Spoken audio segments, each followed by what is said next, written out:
Tio Romulo, salamat po sa pagsama sa akin para ibili ng gamot si Itay.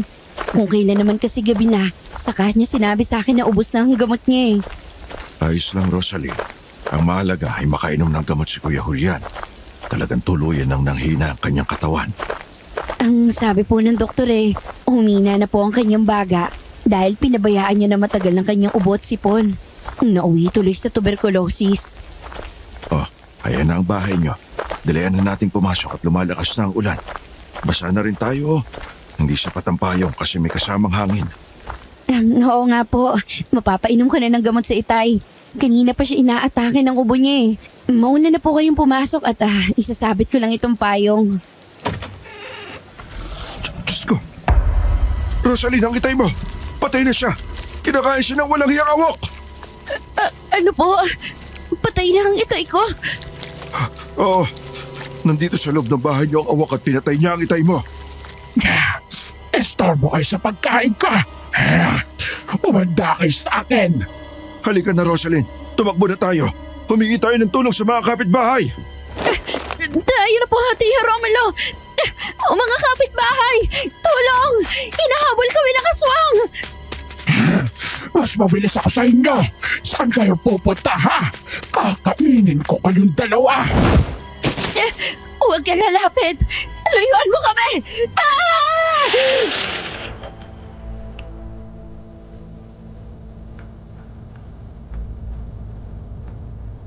Madalas kong marinig noon sa aking ama ang mga salitang, kapag buhay ang inutang, buhay din ang kabayaran. Kapag nanalo ka ngayon sa isang labanan, huwag mong iisipin na ikaw ay magaling dahil tiyak na mayroong darating na tatalo sa iyo na mas magaling. Yan po ang napatunayan ko sa aking naging karanasan, Sir Jupiter. Itago niyo na lang po ako sa pangalang Rosaline. Tubong Quezon Province, pero dito na nanirahan sa Montalban, Rizal. Hindi naman po ako mahilig noon na makinig ng mga kwentong kababalaghan dahil tuwing maaalala ko po ang karanasan namin ng aking asawa, tumatayo po ang aking balahibo. Pero ang apo ko ay numero 1 fan ng inyong serye. At kapag nakikinig na siya ng mga kwento ng ating mga kababayan ay nahihiga siya sa aking tabi. Kaya napapakinggan ko rin ang mga kwento dito sa Sitio Pangil. Naisip ko na i-share ko na din ang aking naging karanasan tungkol sa mga aswang. Ipinaalam ko ito sa aking asawa at pumayag naman siya basta huwag ko raw tukuyin ang mismong baryo at bayan sa Quezon Province para hindi naman isipin ng ating mga kababayan na sinisiraan ko ang lugar nila. Nangyari po ito noong ako ay 25 anyos pa lamang. Pero bago ako magpatuloy, gusto ko lang itanong sa mga listeners ng sharing ito kung kilala ba nila ang shape-shifter na aswang na kung tawagin ay awok.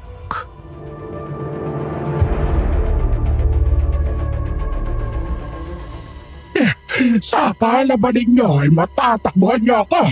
Hindi! Dahil mas mabilis ako sa inyo. Nagugutom pa ako kaya kayo ang gagawin ko kapunan. Walang iya kang awok ka. Pinatay mo na ang kapatid ko.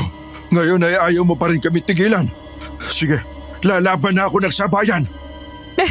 Sige, Tio Romulo. Tagpasin mo ng itak ang awok na yan. Iganti mo ang aking ama. Mayabang na matanda. Hindi mo ko kakayaning labanan. Ikaw ang uunahin ko.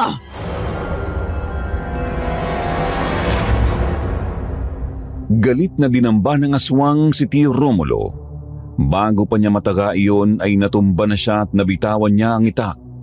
Nagpambuno sila ng aswang na nasaan yung isang mabangis na baboy ramo na mayroong matatalim na pangil at matitigas pero matatalim na balahibo na siyang sumusugat sa kamay ni Tio Romulo. Nakita ko na higit na mas malakas ang aswang kaya dinampot ko ang itak at tinaga ko siya. Napaigtal ang aswang nang bumaon sa kanyang likuran ng talim ng itak.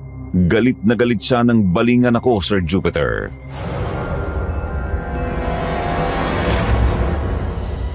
Walang hiya ka, babae ka! Ang lakas na loob mo, nasaktan ako! Ikaw ngayon ang kakainin ko! Sige, Lumapit ka para tagpasin ko ang leg mo! Tumakbo ka na, Rosaline. Humingi ka ng tulong sa aking mga kapitbahay. Hindi mo makakayang labanan ng awok na yan. Hindi ko kayo pwedeng iwan, Tio Romulo. Pinatay na ng walang hiyang ito ang aking itay. Hindi ako papayag na pati kayo ay patayin niya. Humanda kang halimaw ka. Papatayin kita! Talagang gusto mo ba una mamatay ha? Sige, pagbibigyan kita. Nandito kami! Sinasalakay kami ng aswang! Tulungan niyo kami! Maswerte ka pa rin at may mga dumating na estorbo. Pero hindi pa ito ang huli nating pagkikita, babae. Sinaktan mo ako. Hindi ko ito mapapalampas.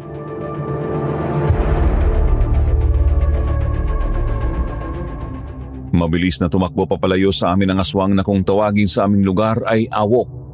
Natanaw ko pa siya habang papalayo dahil sa patuloy na pagkulog at pagkidlat na siyang nagbibigay ng liwanag sa pagkakataong yun. Di nagtagal ay tuluyan na siyang naglaho sa kadiliman ng gabi. Umiiyak akong lumapit kay Tio Romulo. Itinayo ko siya. Yun naman ang pagdating ng mga kapitbahay namin na armado ng mga itak at pamalo. Ang iba ay mayroong dala na mga flashlight.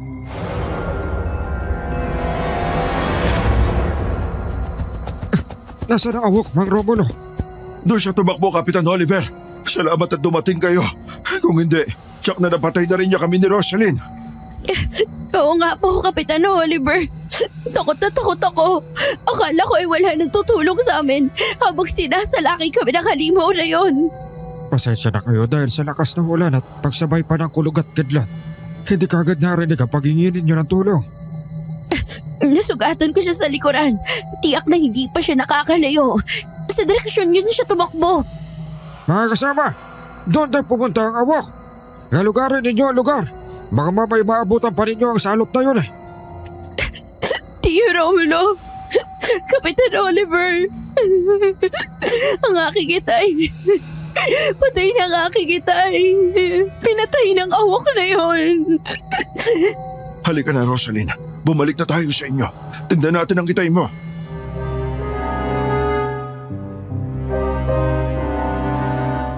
Nagbalik nga kami sa aming bahay. Mabigat na ang aking mga hakbang nang muling pumasok sa aming pintuan. Hilam na ang mga mata ko sa luha ng tanawin ng papag kung saan nakahiga si tatay. Nakita ko ang maraming dugo na nakakalat sa sahig. Nang lapitan ko si itay, nakita kong nakadilat ang kanyang mga mata. Namatay siya sa sobrang takot. Nanlulumo akong napaupo sa upuang kahoy na naroon. Si Tio Romulo na ang humaplos sa mga mata ni itay para maipikit yun.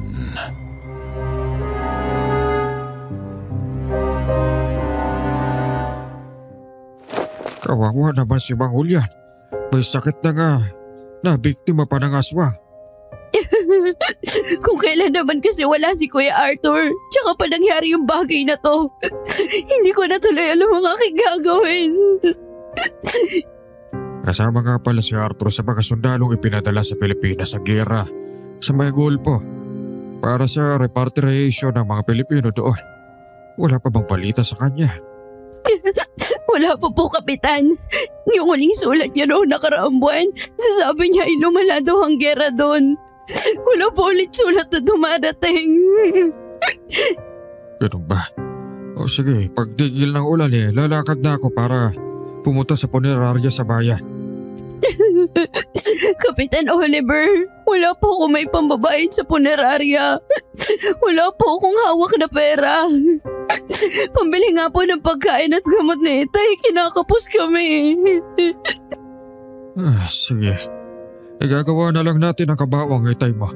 Kaya lang hindi rin siya pwedeng magtagal dito. Kailangan din siyang mailibing kagad kasi hindi naman siya naimbalsa mo. Magagamoy ang bangkay ng Kuya Julian. Ilibing na lang din natin siya kaagad, Tio Romulo. Hindi ko rin naman alam kung kailan darating si Kuya Arthur eh.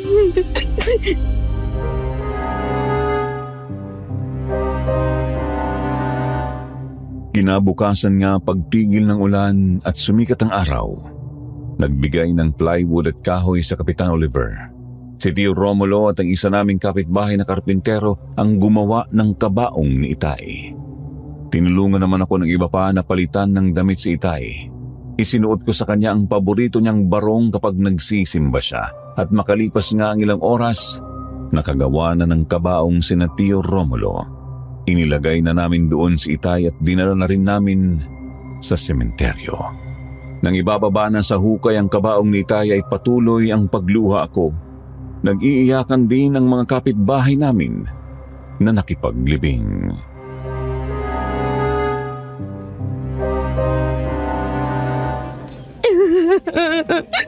Tio Romulo, Kapitan Oliver, pwede po ba nabuksan niyo muli ang kabaong ni Itay? Bakit pa natin kailangan buksan ulit ang kabaon ng Itay mo? Gusto ko lang pambuhusan ng laso ng buong katawan ni Itay para hindi na siya gambalain ng sino mang aswang na kumakain ng bangkay. Nako, hindi mo naman na kailangan na gawin yan, Rosaline. Masyadong masasalaula ang katawan ng iyong ama. Para na rin po ito sa katahimikan niya. Marami kasi mga tao ang mapagsamantala. Kahit na bangkay na pinag-iinteresan pa rin. Kapag kinain niya ang bangkay ni Itay, mamamatay na rin siya. Sige na po, Kapitan Oliver. Buksan niyo na po ang kabaong niya. Sige, sa palagay ko ay tama ka. Buhusan mo na rin ang lason pati ang bibig ng tatay mo para hanggang sa loob ng katawan niya ay mayroon.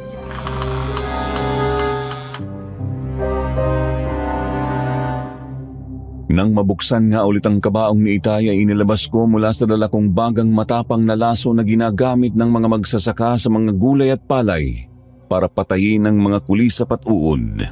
Binuhusan ko ang bibig ni Itay, kasunod ang kanyang katawan at ang kanyang sugat. Pero habang ginagawa ko yun ay umiiyak akong humihingi ng tawad sa kanya kasi alam ko na hindi nga yun maganda. Subalit kapag nalaman ng sino man na ganoon ang ginawa ko ay tiyak na walang sino mang aswang ang gagambala pa sa kanyang libingan.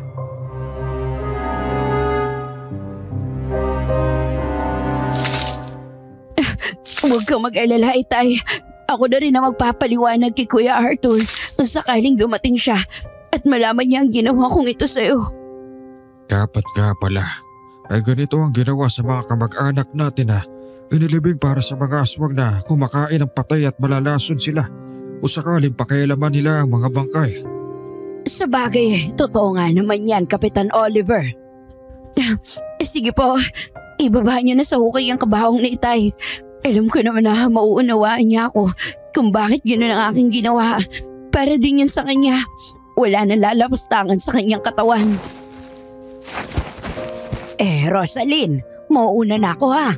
Baka kasi bumuhos pa ulit ang ulan eh. Maraming salamat po, Aling Marites. Bakit ba parang nangihina kayo at parang nahihirapang lumakad? Masakit po ba ang likod ninyo? Abay, hindi naman. Nangihina kasi ako dahil sa lagnat. Kahapon lang gumanda ang pakiramdam ko. Na malaman ko nga na namatay si Mang Julian nakipaglibing ako kahit hirap akong lumakad. Ganun po ba? Maraming salamat po sa inyo. Mag-iingat ka ha. Nag-iisa ka na ngayon sa buhay. Ayon sa kwento ng Tio Romulo mo nataga mo daw yung awok na pumatay sa Itay mo. Oo nga po Nataga ko nga po siya. Kaya lang, nanghihinayang ako kasi hindi ko napuruhan. Sana man lang ay naiganti ko ang aking Itay. Ibang klase po kasi ang mga balahibo niya. Parang alambre sa tigas. Nako, mag-iingat ka kasi ang mga awok mapagtanim ng sama ng loob. Kaya kung may atraso ka sa kanila, hindi ka nila titigilan. Maraming salamat po sa paalala. Pero paghahandaan ko na siya sakaling bumalik man at magpakita sa akin. Titiyakin ko na tatablan siya ng itak na gagamitin ko. Ganyan nga, Rosaline. Maging matapang ka at matatag para ipagtanggol mo yung sarili. Wala na po akong ibang maaasahan, Kapitan Oliver. Iniwan na nila ako. Sarili ko lang ang maaasahan ko sa mga pagkakataong ganon. Gagamitin ko na ang bendetadong itak na dating ginagamit ni Itay.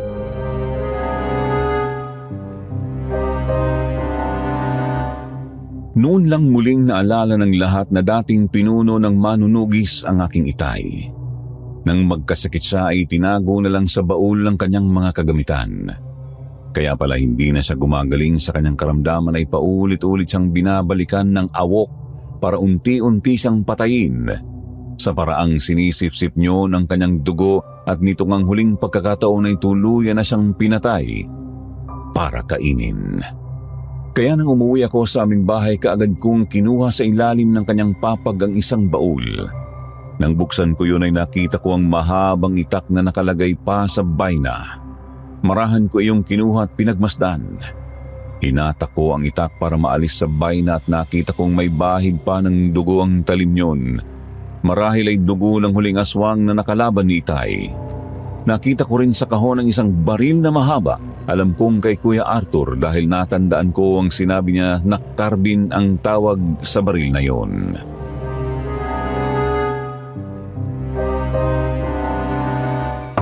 Tao po! Tao po! Kayo pala, Mang Gabino. Magandang araw po. Ano po bang kailangan ninyo? Tungkol sa malaking pagkakautang ng iyong ama sa aking tindahan, Rosaline. Kailangan ko na sana ng pera. Alam kong wala na siya. Kaya ikaw na kanyang anak ang inaasahan ko magbabayad ng kanyang utang na 5,000 piso. 5,000 piso po? Oo, yun ang utang ng iyong ama. Eto ang listahan. Pera at bigas. Kasama na ang mga delata, yung nakuha niya sa tindahan ko. Ang pangako niya pag-uwi na lang daw ng kapatid mong si Arthur. Kailan ba kasi ang uwi ng kuya mo? Hindi ko po alam eh. Wala na nga rin po akong balita sa kanya. Mang Gabino, baka naman pwedeng bigyan niyo pa ako ng konting panahon para makalikom ng ganyang kalaking halaga at para mabayaran ko po kayo. O sige, pagbibigyan kita. Pero kung wala ka magagawang paraan para bayaran mo ko, may iaalok ako sa iyo kung gusto mo lang naman. Sige po. Ano po ba yun? Alam mo naman na matagal na akong byudo. Matagal nang nag-iisa. Ngayon ay nag-iisa ka na rin. Kung gusto mo, pwede tayong maging mag-asawa. Naku po, Mang Gabino. Pinag-iisipan niyo ba ang sinasabi niyo? Para ko na po kayong tatay eh.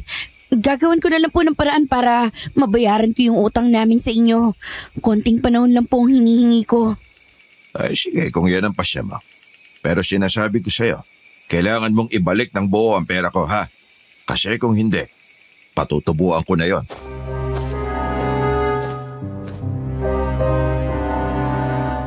Nang makaalis si Mang Gavino ay nanlulumo akong naupaupo sa mismong pintuan ng aming bahay. Hindi ko na alam ang gagawin ko. Gipit na ako. Kaya nang sumunod na araw nagpunta ako sa bayan para maghanap ng trabaho. Kahit tindera pa, pasukan ko na. Pero sa malas ay walang bakante sa mga tindahan doon kaya nagpatuloy akong mag-ikot-ikot doon. Hanggang sa mabangga ko ang isang lalaking balbas sarado, nakasuot ng army jacket, may dalang malaking bag, nakasuot ng itim na Ray-Ban.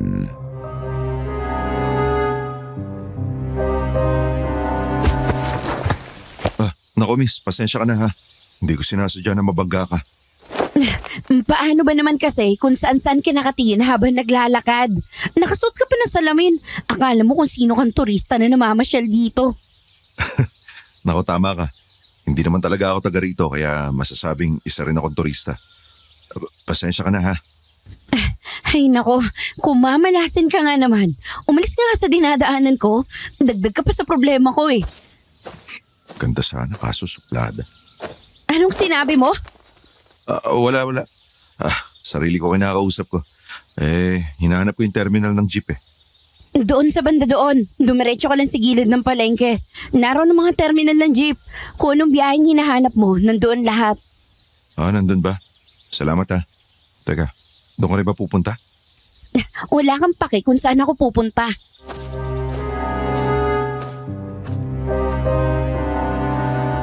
Tinalikuran ko na ang lalaking yun. Naglakad ako at nag-ikot pa sa paligid ng palengke. Nagbabaka sakaling makahanap ng trabaho. Pero hanggang sa makaramdam na lang ako ng gutom, wala akong nakitang trabaho. Kaya naglakad na ako papuntang terminal ng jeep.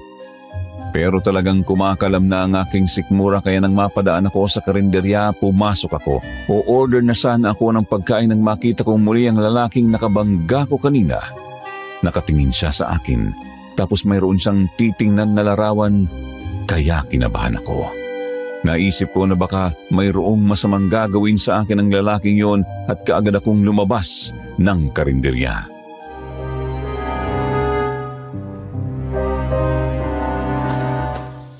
Miss, sandali lang. Huwag ka tumakbo. Miss! Saklolo! May masamang tao! Hinahabol ako! Teka, hindi ako masamang tao. Huwag ka tumakbo. May kailangan lang ako sabihin sa'yo. Saklolo! Tulungan niyo ako! Tulong! Rosalind! Bakit ka sumisigaw at tumatakbo? Nako, Kapitan Oliver. Mabuti naman at nandito ka rin sa bayan. Tulungan mo ko. Hinahabol ako ng masamang tao. Nasa bang tao sinasabi mo? Ayun siya. Teka, wala siya? Kanina hinaron lang siya, Kapitan Oliver. Siguro natakot siya na makita niya ang may tutulong sa akin. Loko yun. Ang daming tao sa palengke. Gagawa pa na kalokohan. Tsak na mapapatay siya ng taong bayan.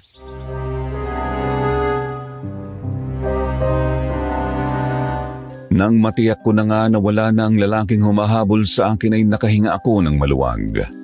Hingal na hingal ako dahil sa pagod at gutom. Sinabi ni Kapitan Oliver na sumama na ako sa kanya. Pauwi na rin naman siya pero kakain muna sa karinderya. Hindi na ako tumanggi nang yayain niya ako dahil sa totoo lang ay nagugutom na talaga ako. Nang makapasok kami ng karinderya at kumain ay naging malikot pa rin ang aking mga mata. Panay ang lingon ko sa paligid. Pakiramdam ko kasi ay hindi pa rin umaalis ang lalaking humahabol sa akin kanina.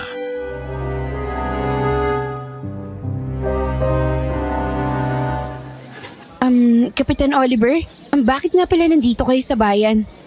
Nag-report ako sa pulisya tungkol sa pagkamatay ng iyong ama at dun sa bagong kaso. Kagabi nawala ang anak ni Ali Bebang. Ano po kayong nangyari sa kanya? Nagpunta raw ito sa bayan. Gabi na, hindi pa rin umuwi kaya nagpunta na sa barangay. Tanganapin namin ay nakita doon sa gilid ng ilog. Patay na. Nabiktima na naman ang aswang. Kawawa naman siya. Ay, kahirap siguro mamatay sa pangil ng aswang. Nakakatakot. Sabi ko nga, baka pwede magpadala ng pulisya. Dito sa may lugar natin. Bilang katulong man lang sa pagruronda. Kaya nga lang, wala raw may papadala si Hepe. Ha? Bakit naman daw po ganon? Di ba tungkulin nila na bigyan ng proteksyon ang mga mamamayang nasasakupan nila? Ang mga pulis nila ay nakadeploy sa mga baryo na naman na humihingi ng saklolo. Hindi lang pala ang baryo natin ang nakakaranas ng manliligalig na mga aswang sa panahon na to. Kahit ang ibang baryo pala ay kaparehas ng ganitong sitwasyon.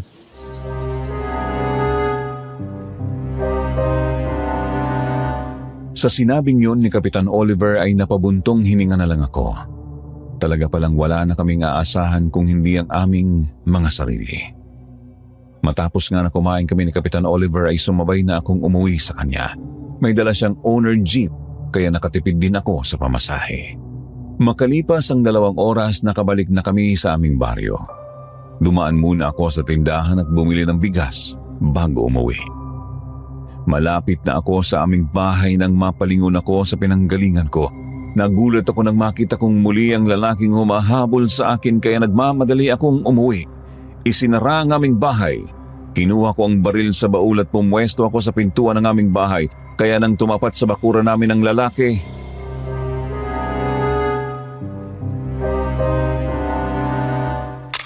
Hanggang dito pala yung sinusundan mo ko, ah.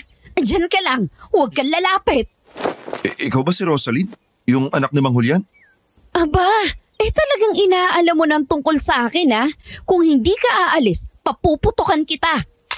Teka, sandali. Huwag mong itutok sa akin yan. Baka pumutok yan. Talagang puputukan kita. Ay, ang bihira ka. Pinaputukan mo talaga ako.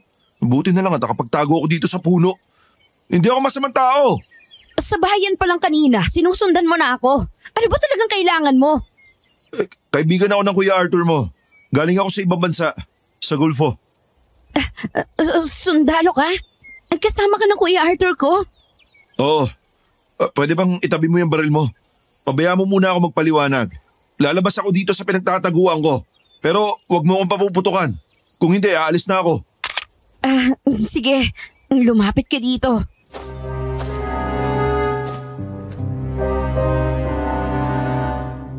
Dahan-dahan siyang lumapit sa akin. Nakataas ang mga kamay para patunayan na wala siyang masamang balak. Hindi ko naman binitiwan ang hawak kong baril hanggang sa makita ko ang mga kapitbahay namin na lumapit na sa amin nang marinig ang putok ng baril. Ipinakita ng lalaki ang larawan namin ni na Kuya Arthur at Itay Julian. Natatandaan ko na dinala yun ni Kuya Arthur bago pumunta sa gyera sa Gulpo. Kasunod nyo na inilabas din niya ang litrato nila ni Kuya na nakasuot ng mga uniforme ng sundalo, kaya naniwala na ako na isa siyang sundalo at kaibigan ng aking kapatid.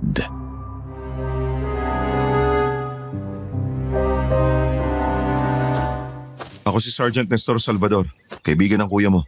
Magkasama kaming pinadala ng ating gobyerno sa gyera sa Gulfo. Na makita kita sa bayan kanina, matapos tayo magkabanggaan. Naalala ko yung litrato nyo kaya sinundan na kita para kausapin. Kaso natakot ka eh. Kaya sinundan na lang kita dito.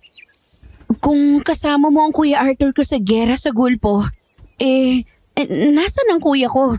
Kasama mo ba siya? Oo, Rosaline. Kasama ko siya.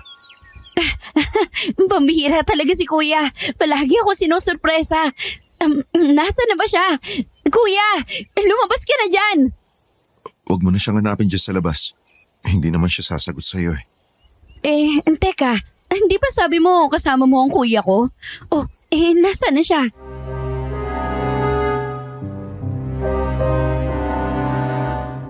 Hindi kumibo si Sergeant Nestor, sa halip ay binuksan niya ang malaking bag na dala niya at inilabas doon ang isang kakaibang garapon na may papel na nakadikit sa ibabaw niyo na nakasulat ang pangalan ni Kuya Arthur.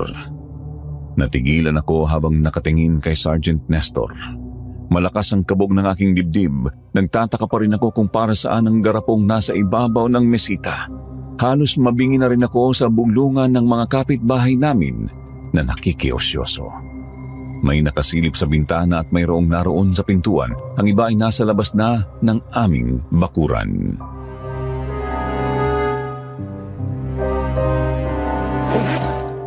Yan ang abo ng katawan ng Kuya Arthur mo. Isa siya sa mga sundalong namatay sa gera sa Gulfo. Nasabugan siya ng landmine, kaya nagkadurog-durog ang katawan niya. Ang mga sundalong namamatay doon, sinusunog at inilalagay sa garapon ng abo para may uwi sa kanilang pamilya. Kuya Arthur, bakit naman ang daya mo? Pinananabikan ko na makita tayo muli sa iyong pagbabalik. Hindi na pala natin magagawa mamasyal sa bayan at manghuli ng mga isda sa ilog. Bakit ang daya ninyo na Itay? Ha? Iniwan niyo ako na nag-iisa. Bago siya mamatay, nangako ko sa kanya na kapag nabuhay ako at nakabalik ng Pilipinas, hahanapin ko kayo ng iyong ama. Nangako akong hindi ko kayo pababayaan. Wala na din ang aming Itay. Kililibing lang niya kahapon. Patay na rin ang Itay mo? Ano nangyari? Pinatay siya ng awok. Anong awok? Isa yung uri ng aswang na may kakayahang maganyong hayop. Pero ang madalas niyang ginagaya ay yung mga baboy ramong itim. Mabangis siya, may matatalim na mga pangil at ang balahibo niya ay matitigas at matatalim na kasing tigas ng alambre. Malaking pala ang naging kamatayan ng Itay mo. Oo, kaya nga gusto ko na gumanti sa walang hiya na yon. Kaya lang hindi ko alam kung nasaan sila at kung paano siya papatayin. Kung ganun, ikaw na lang pala ang tatanggap ng tseke na galing sa ating gobyerno para sa kabayanihang ginawa ng Kuya Arthur mo. Ito ang tseke, galing sa headquarters. Malaking halaga yan na magagamit mo.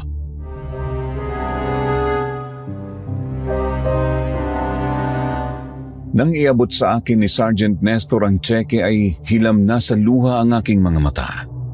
Nanginginig ang aking kamay na kinuha yon, tapos ay niyakap ko ang garapon kung saan nakalagay ang abo ni Kuya Arthur. Kasunod nyo nang inilabas pa niya sa kanyang bagang isang sertipiko ng pagkilala sa kabayanihan ng aking kapatid, kasama ang isang watawat ng Pilipinas. Kaya lalo akong naiyak. Noon naman dumating sina Tio Romulo at Kapitan Oliver.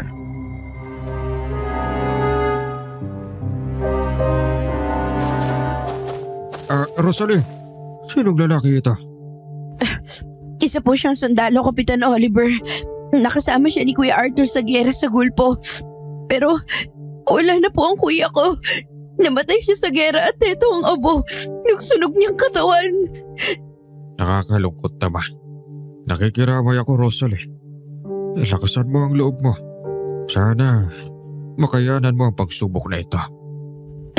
Maraming salamat, Kapitan Oliver. Kahit hindi ko alam kung paano ako magsisimula, alam kong makakaya ko kasi nandyan pa naman ang Tio Romulo ko. Bukas sasamahan kita sa bangko kung merong branch sa bayan para mapalitan mo na yan at may deposito mo na sa pangalan mo.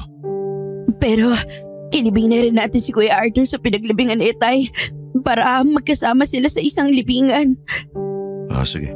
Kung ano mga gusto mong gawin, tutulungan kita. Salamat, Nestor.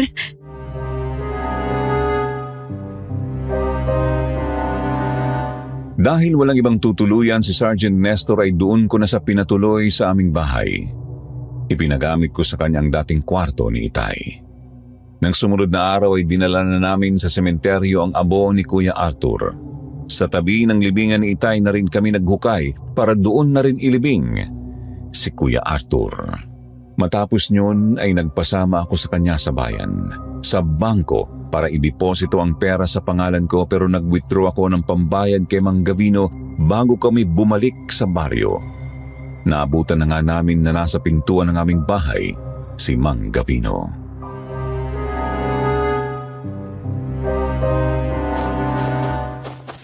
Dumating na ang takdang araw ng palugid na hiningi mo, Rosaline, kaya bumalik na ako ngayon.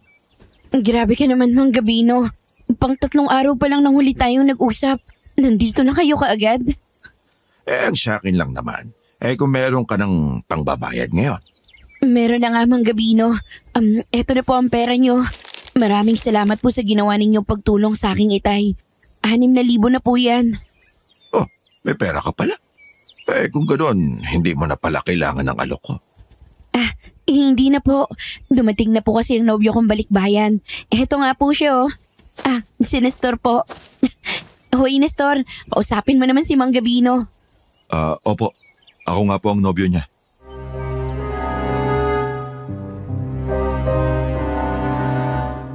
Napakamot na lang ng ulo si Mang Gavino nang mapatingin kay Sergeant Nestor. Matapos ay umalis na ito. Nang makapasok na kami sa loob ng bahay ay naghain na ako ng pagkain namin ni Sergeant Nestor.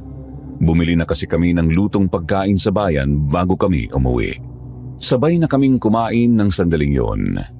Habang kumakain kami ay panay ang tingin ko sa kanya. Paano nga'y naisip ko ang awok na pumatay kay Itay. Naisip ko na sundalo si Sergeant Nestor. Alam ko na matutulungan niya ako pero hindi ko alam kung paano ko sisimulang sabihin.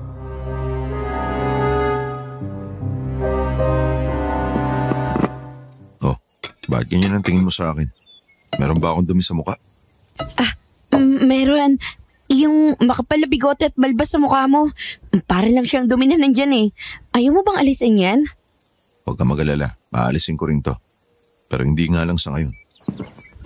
Nestor, may hihingin lang sana akong pabor kung ayos lang sa'yo. Sige. Kung makakaya kong gawin, bakit hindi?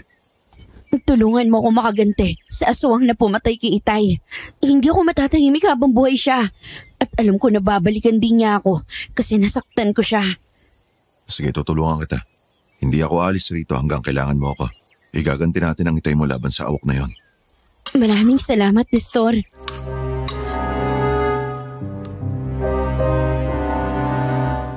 Ngumiti lang ng tipid si Sergeant Nestor. Ipinagpatuloy na lang niya ang kanyang pagkain. Matapos nyo na ipinakuha niya sa akin ang baril at ang itak na maaari niyang magamit para labanan ang aswang. Nilinis niya ang baril at pinuno ng bala ang magasin yon saka ikinasa.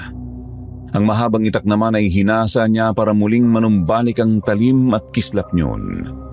Nang tingnan pa niya kung ano pa ang nasa kahon ay nakita niya ang kalibre 45 na dati ring ginagamit noon ni Kuya Arthur. Marami ding reserbang bala na naroon. Mayroon ding 2 granada.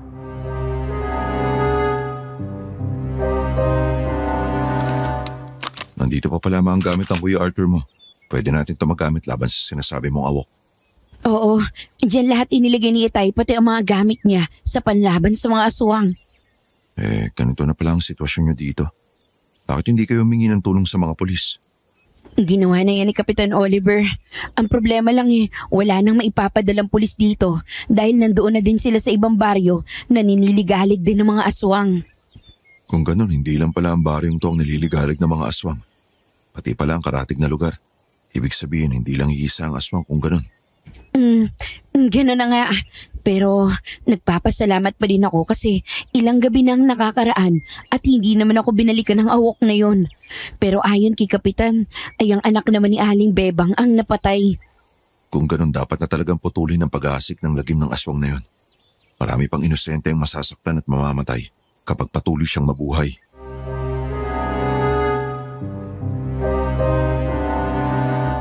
Nang gabi nga na iyon, muling sumikat ang buwan. Umaambon ng mahina pero mainit ang singaw ng paligid.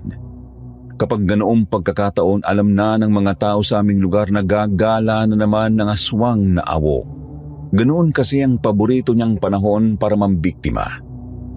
Habang nakaupo sa labas ng bahay namin si Sergeant Nestor at nagbabantay ay dinalhan ko siya ng kape. Matapos ay naupo ako malapit sa kanya.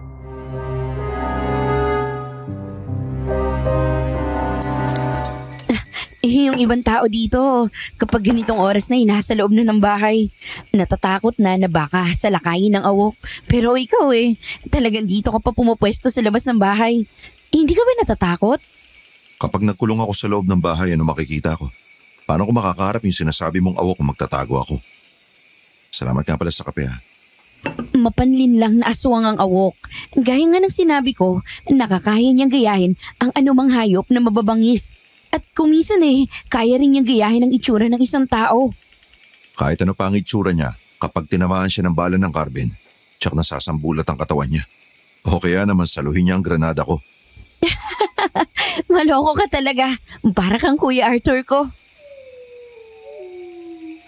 Narinig mo ba yung malakas na alulong ng aso? Oo, kapag ganyan, tsak na meron siya nakikita na nakakatakot. Hindi yung alulong ang sinasabi ko. Yung huni ng ibon. Parang kakaiba yung tunog ng huni niya. Sabi no ni Itay, ang ibong wakwak daw yun, alaga ng mga aswang.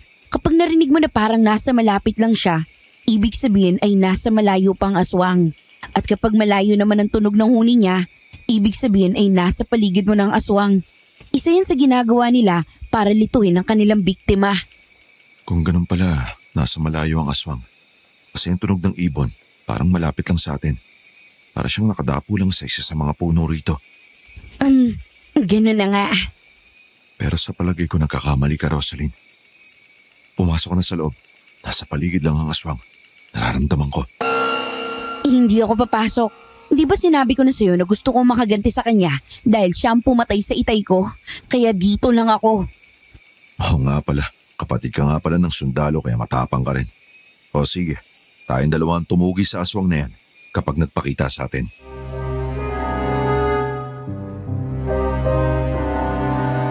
Itinali ni Sergeant Nestor sa ilalim ng hawak niyang barilang malakas na flashlight. Matapos ay pinailaw yon kaya kung saan nakatutok ang baril niya ay doon magliliwanag. Kaagad naming inikot ang bahay. Wala namang kaming nakita kaya sa itaas ng puno itinutok ni Sergeant Nestor ang hawak niyang baril. Nagliwanag ang ibabaw ng puno. Nang makita namin ang ibong wakwak na naroon ay bigla yung lumipad palayo.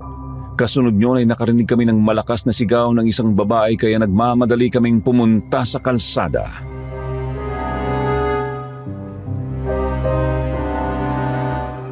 Kaya pala nandito ang wakwak na ibon. Di naman pala ikaw ang bibiktimahin kundi sa bahay na yan. Tayo na. Tsaka kung naroon ang aswang at sinasalaki ang babae na humihiyaw at humihingi ng tulong. Tama ka nga. Malayo nga sa kanilang wakwak. Kaya naroon pala ang aswang. Sa bahay ni Elma. Naroon ang aswang. Doon sa bahay na yon. Sana hindi pa tayo uli. Dalian mo, Rosaline.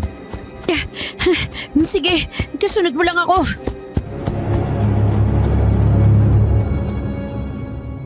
Kaagad kaming nakarating sa bahay ni Elma at nakita nga namin na nasa bubungan ng bahay niya ay mayroong babaeng nakatuwan.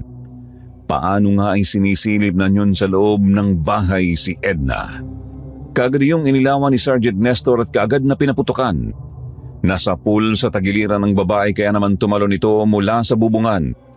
Mabilis kaming pumasok sa bakuran ni Elma. Nang pagkakataon namang yun ay nakatayo na ang babae. Nakita namin ang nagbabaga niyang mga mata at ang mahahabang pangil. Lumawit ang dila niya. Umangil yon para sindakin kami. Hindi mo ako matatakot, halimo ka! Tikman mo ang bala ng baril ko!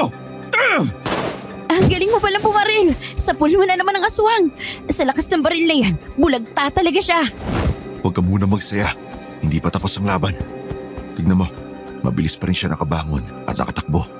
Habulin natin siya. Sugatan na siya kaya hindi na siya makakalayo pa. May mga taong dumarating. Anong nangyari dito, Sargento? Kayo po pala. May aswang na sumalakay dito. Nasugatan ko siya ng malubha. Doon po siya napunta sa direksyong yun. Oo nga, Kapitan Oliver. Tsak na hindi pa nakakalayo ang babaeng yun. Tayo na mga kasama. Abay, habulin na natin siya. Yung iba naman ay maiwan dito. Baka mayroong pa kasama yun eh. Baka mamaya may sumalakay muli kay Elma kung sakaling umalis tayo lahat dito. Tama nga si Kapitan Oliver. Maiwan yung 3 tao dito. Tayo na, Rosaline. Habulin natin ang aswang. Mas maganda na ang laban ngayong marami na tayo. Tsak na hindi na siya makakatakas. Gamit ang malalakas na flashlight ay nasundan namin ang mga bakas ng dugo ng sugatang aswang. Tuloy-tuloy namin iyong sinundan hanggang sa makarating kami sa mapunong lugar kung saan nakita namin si Aling Marites na kausap ang sugatang aswang. Sa lakas ng boses ni Aling Marites ay dinig na dinig namin ang mga sinasabi niya sa aswang. Kaya pala ang tagal mong bumalik ay nasugatan ka. Tapos wala ka pa dalang pagkain. Sinabi ko naman sa'yo na gusto ko ang sanggol sa tiyan ng babaeng yon. Kunin mo para sa akin. Kasi hindi ako masyado makakilos dahil sa sugat ko sa likod. Ngayon ay alam ko na kung bakit masakit ang likod ninyo, Aling Marites. Dahil yan sa ginawa ko sa inyo nang biktimahin nyo at patayin ang itay ko. Nako, Rosaline, Kapitan Oliver, mabuti na lang at dumating kayo. Tulungan niyo ako. Gusto nga akong biktimahin ng aswang na to. Hindi nyo na kami maluloko. Narinig na namin ang lahat ng pag-uusap ninyo. Isa ka rin palang aswang. Kaya pala palagi nakasara sa araw ang bahay mo. Palagi kang tulog. Kasi sa gabi ka gumagala. Isa kang salot na dapat ding mamatay. Pagbabayaran ninyo ang ginawa niyong pagpatay sa mga tao dito. Oo, tama kayo. Ako nga ang aswang na gumagala dito. Ang tagal ko kayong naloko, ano? Pero tapos na ang panluloko mo ngayon dahil tatapusin na kita. Nang paputukan ni Sergeant Nestor si Aling Marites ay humarang ang sugatang aswang kaya doon tumama ang bala ng baril. Galit yung sumalakay sa amin kaya nagkaroon ng pagkakataong makatakbo si Aling Marites. Nang malapit na sa amin ang babaeng aswang ay sinibat ito ni Kapitan Oliver. Tinamaan siya sa tiyan. Kahit marami na yung sugat ay patuloy pa rin ang pagsugod kaya inasinta na yon ni Sergeant Nestor sa ulo. Nang tamaan yun sa ulo, bumulagta na yon. Saglit na nagkikisay bago tuluyang namatay. Kaagad naming hinanap sa kakahuyan si Aling Marites pero nakalayo na siya sa lugar na yon.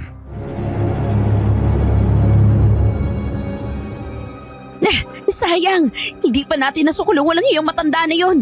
Sana ay naiganti ko na si Itay. Sa palagay ko hindi na siya babalik dito. Lalo na nga't alam na ng mga taong baryo na siya ang aswang. Sirain na natin ang bahay niya para wala na sa pagtaguan. Mas maganda kung sunugin na lang, Kapitan Oliver. Baka kasi meron pang aswang na nagtatago ron, kagaya ng namatay na aswang na ito. Tama nga si Sergeant Nestor. Baka nga meron pa silang kasamahan nandoon nagtatago.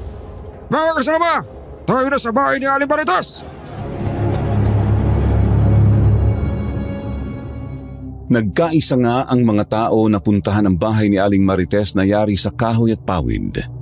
Kaagad na pinaligiran yun ng mga tao. Sinindihan ang paligid kaya nagsimula na iyong masunog. Mula sa loob ng bahay, lumipad palayo ang dalawang malalaking ibon na kulay itim. Mula sa silong ay nabulabog din ang dalawang malalaking asong itim na kaagad na tumakbo palayo para hindi masunog. Hindi umalis doon ang mga tao hanggat hindi natutupok ang buong bahay. Noon namin muling narinig ang nakakatakot na alulong ng aso. Sunod-sunod yun. Maaring ang asong itim na nakita nating tumakbo palayo sa nasusunog na bahay ang may gawa ng mga alulong na yun. Normal lang yan sa mga aso na nawalan ng tirahan. Umiiyak sila. Pero hindi sila mga ordinaryong aso. Mga halaga sila ng aswang na si Aling Marites. Sigurado ako hinahanap nila kanilang amo. Sa ganung paraan ay matatagpuan sila ni Aling Marites eh. Sa palagay ko hindi pa tapos ang problema natin sa kanya, Kapitan Oliver. Alam ko na sa mga oras na to ay nag-uulol na yun sa galit dahil napatay natin ang kasama niyang aswang at sinunog pa natin ang bahay niya. Tama ka dyan. Kaya lalo nating pagbutihin ang pagbabantay sa buong baryo. Ugali pa naman ang mga aswang na tapusin ang kanilang mga bagay na nasimulan. Mag-iingat ka, Rosalie. Alam ko naman yun, Kapitan Oliver. Kaya nga palagi naman ako nakahanda. Hindi na ako matatakot sa kanya, lalo pangat andito si Sergeant Nestor para tulungan ako. Di nagtagal ay dumating ang 3 kababaryo namin na nagbantay kay Elma. Nalaman namin na mabuti naman ang kalagayan nito. Hindi nakuha ng aswang ang sanggol sa kanyang tiyan. Kaya ipinasya na namin ni Kapitan Oliver na muling magronda sa buong baryo. Matapos nyon ay nagbalik na sa harapan ng plaza ng baryo sina Kapitan Oliver. Kami naman ni Sergeant Nestor ay umuwi na sa aming bahay. Nang makarating kami sa bahay ay naupo ulit kami sa upuang naroroon. Maraming salamat sa tulong mo Ngayong nandito ka, parang kasama ko na din ang kapatid ko. Naipangako ko sa Kuya Arthur mo na gagawin ko ang lahat para tulungan kayo. Kaya kahit magsakripisyo ko ng buhay ko, gagawin ko para mabayaran ko ang utang na loob ko sa kanya. Utang na loob? Anong utang na loob mo sa Kuya Arthur ko? Nung nasa gera kami sa gitna ng disyerto sa Gulfo, naapakan niya ang landmine. Bago yung sumabog, tinulak niya ako palayo. Padapa akong bumagsak kaya nang sumabog yun, natamaan ang Kuya Arthur mo at ang iba pa naming kasamahan. Nakaligtas ka dahil sa Kuya Arthur ko? Oo, at bago siya namatay, inihabili niya kayo sa akin. Aray, bakit mo ako sinampal? Kung hindi ka niya itinulak, kung iniligtas niya ang kanyang sarili, baka ngayon ay buhay pa siya. Nakakainis ka. Diyan ka matulog sa labas ng bahay. Rosalie naman, buksan mo pintuan. Malamok dito. Uy, mahirap matulog dito. Ang bihira ka talaga. Tama nga ang kwento ng Kuya Arthur mo. Kapag may topa ka, ganyan ka talaga.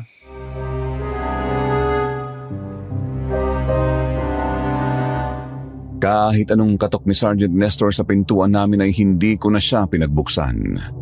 Umiyak ako sa aking kwarto. Muli kong naramdaman ang lungkot ng pagkawala ni na Kuya Arthur at Itay. Hanggang sa makatulog ako. Lumipas ang mahabang oras. Nagising ako. Pumapasok na ang liwanag ng sikat ng araw sa siwang ng bintana sa kwarto ko. Nakiramdam ako sa paligid. Tahimik na tahimik. Nang lumabas ako ay hinanap ko si Sergeant Nestor. Wala na siya.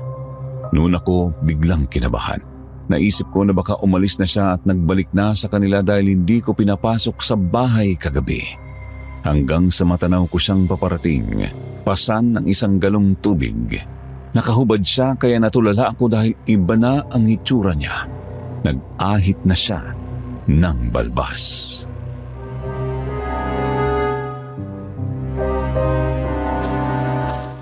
Oh, ba't ganyan ang tingin mo sa akin? Alam mo ba umalis na ako? Oo, iyon ang iniisip ko kanina. Hindi kasi kita nakita kaagad. Hindi ko gagawin yun. Hindi ko sisirain ang pangako ko sa Kuya Arthur mo. Mabuti naman kung ganun. Alam mo, Sarge, ang gwapo mo pala, no? Kapag wala kang bigote at mahabang balbas. Tiyak kung kapag nakita ka ng asawa mo may in love ulit yun sa'yo. Wala pa akong asawa. Kagaya ng Kuya Arthur mo, hindi kami nagkaroon ng pagkakataong makapanligaw dahil pagkatapos kaming isabak sa Mindanao, pinadala naman kami sa Gulfo. Ha? Talaga? Kung ganun matandang binata ka rin. Grabe ka naman makapagsalita. Matandang binata talaga? Syempre, kung kaedad mo ang Kuya Arthur ko, 30 anyos ka na ngayon. Sa palagay mo ba hindi ka pa matandang binata? Sayang naman ang lahi mo. Ang gwapo mo pa naman. Mabuti naman at kumiti ka na rin. Kagabi, nagalit ka sa akin. Sinampal mo pa nga ako. Pasensya ka na sa akin Nabigla lang ako. Naisip ko rin naman kagabi na kahit hindi ka itulak ni Kuya Arthur ko mamamatay pa rin siya. Kasi siyang nakaapak sa landmine. Siguradong patay ka rin. At kung nangyari yon, baka wala nang tumutulong sa akin ngayon. Kaya nga utang ko sa kuya mo ang buhay ko ngayon. Kaya hindi ako sisira sa pangako ko sa kanya. Lalo na ngayon, nag-iisa ka na lang. Hindi kita pwedeng iwanan mag-isa rito. Maraming salamat, Sergeant Nestor. Kapag tayo lang dalawa ang nag-uusap, Nestor na lang. Masyado naman formal kung Sergeant Nestor pa yung tatawag mo sa akin. Ano, pwede ba yun? Sige, kung yan ang gusto mong itawag ko sa'yo. Siya nga pala, anong gusto mong iluto ko na ulam para sa tanghalian? Pupunta ako ng tindahan Maraming bagong paninda si Aling Maring kapag ganitong araw. Gusto ko sinigang na isda, kung meron doon. Okay, sige. Bibili ako ng bangus. Masarap yung isigang.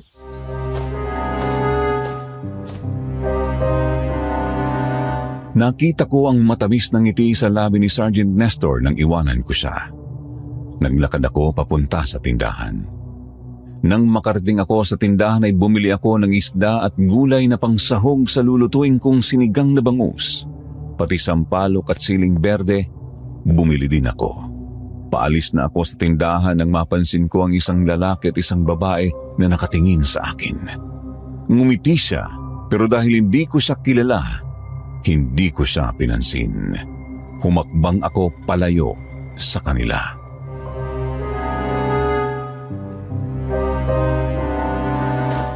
Ay nako, nakasuot lang ako ng Ray-Ban, hindi na ako pinapansin. Para bang hindi naging kaklase nung high school. Hoy Rosaline, kamusta ka na? Ha?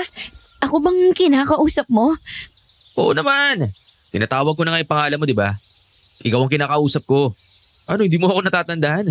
Sobra pa yung pinagbago ko. Pasensya ka na. Hindi ko talaga matandaan kung sino ka Ako si Reden. Reden Pastrana. Taga-kabilang baryo lang ako. Naging magkaklase tayo nung second year high school. Yung palagi nagtitinda ng bayabas at siniguelas. Oo. Natatandaan na kita. Ikaw yung sumakitan dyan kasi ikaw din yung kumain ng tinda mong bayabas. Tapos nakadumi ka sa shorts mo. Oo, ikaw nga yun. Uy, ang laki ng ipinagbago mo Hindi ka na ba nagtitinda ng bayabas ngayon? Uy, ikaw naman. Huwag mo nang ibinabalik yung nakaraan. Huwag mo nang ipaalaala yung mga nakakayang araw na yun, Ikaw naman, naalala ko lang kasi. Bakit man nandito ka? May hinahanap ka ba? Kami nitong asawa ko, naghahanap ng bahay na mabibili dito sa lugar ninyo. Baka may alam ka. Wala akong alam na binibentang bahay dito Maraming bakanting bahay dyan kasi umalis na ang mga may-ari. Pero hindi ko lang alam kung ibinibenta nilang mga bahay nila. Bakit naman nag-aalisan ng mga ibang mga tao dito? Dahil sa mga aswang na gumagala at nambibiktima ng mga taga dito. Natakot na yung iba kaya umalis at inabandona na ang mga bahay nila. Naku, nakakatakot naman pala dito Sa bagay sa aming lugar nga, ganito din May mga napapabalitang mga aswang. Pero wala namang nabibiktima doon. Hindi kagaya dito. Kaya nga kung hahanap ka ng bahay na may bibili, huwag na dito sa amin. Doon ka na lang sa inyong baryo kung mas tahimik doon. Ganun ba? Oo sige, maghahanap na lang kami sa ibang lugar. Sa aming baryo kasi wala namang binibenta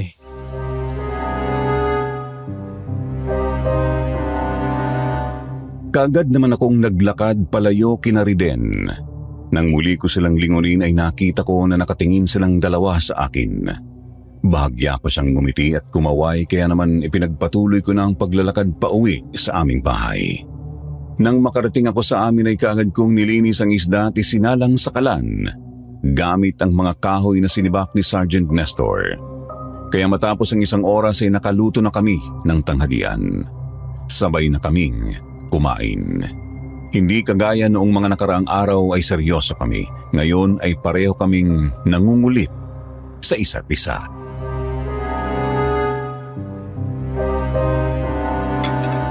Tignan mo tong uso ng bangus, ang tulis. Para bang sinasabi na, Nestor, halikan mo ako! Halikan mo ako! Kaya sinupsup ko naman. Sarap pala ng bibig niya. Kamalas naman bangus. Hindi na niya mararamdaman ng mga halik mo kasi wala na siya. Sarap po pala magluto. Kinaganahan tuloy ako kumain. Siguro kung matagal pa ako dito, tataba na ako.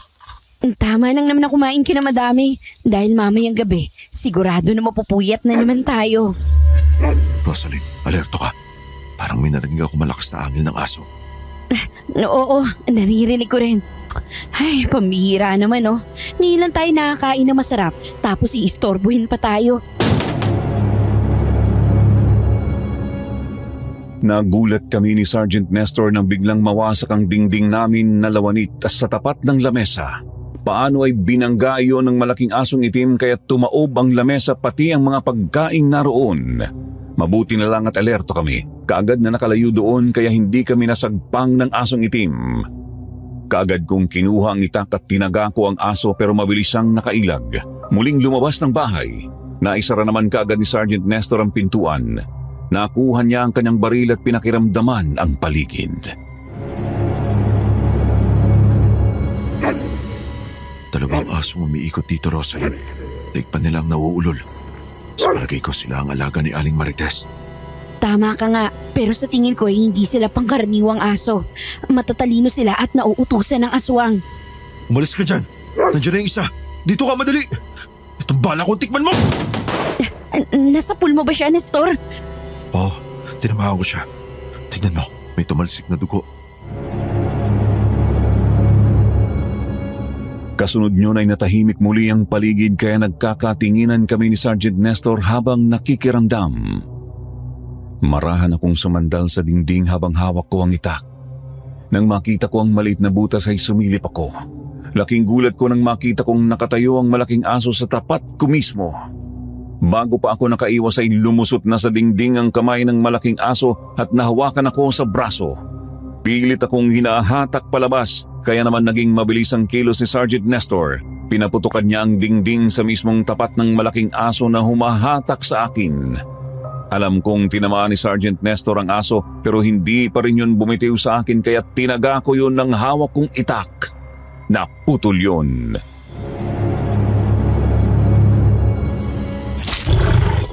Sabi ko na nga ba hindi siya pangkaraniwang aso. Tingnan mo naputol niyang kamay. Hindi ba kamay ito ng tao?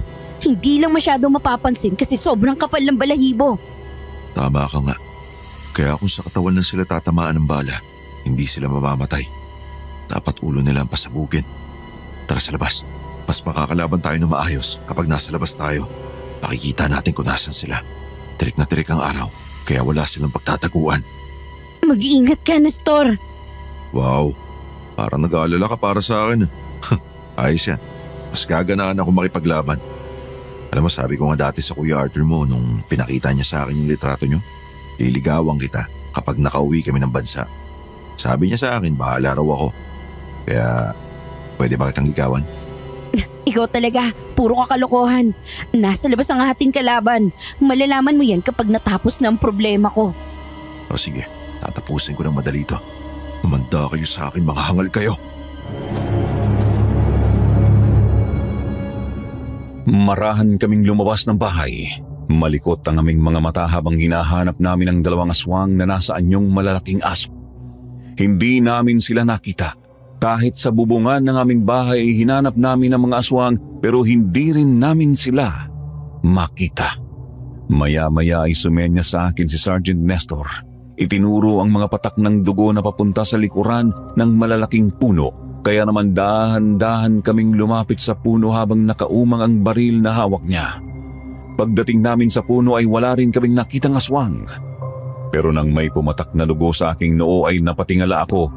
Naroon ang isang aswang na kaagad tumalon. Nestor! Nasa taas ang aswang! Umilag ka!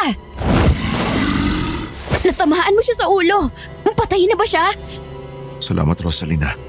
Kung hindi mo siya nakita, baka hindi na ako nakailag at siyak na nakagat ako ng aswang na to. Magaling at alerto ka rin kaya mo nagawa makailag at mabaril siya. Iba talagang kumilos ng isang sundalo. Meron pa tayong kalaban. Yung isang aswang na naputol ang kamay. Tsak na nasa paligid lang siya, kaya huwag ka maging kampante. Oo nga pala. Nasa na kayang walang hiya na yun? Rosaline, hindi lang pala sila dalawa. May 4 pa silang kasama. Tumingin ka sa likuran mo, doon sa mataas na damuhan. Nakasilip ang ulo ng 4 pang mga aswang na naganyong aso. Ay, Diyos ko, oo nga.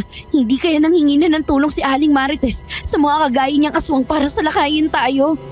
Pwedeng ganun na nangyari. Galit na siya sa mga taga rito, lalo pa nga't sinunog na ang bahay niya. Kaya humanda ka, papalapit na sila sa atin. Yung aswang na naputulan ng kamay, ayun din, Nestor. Maaning siyang tumawag ng tulong. Ayun na sila.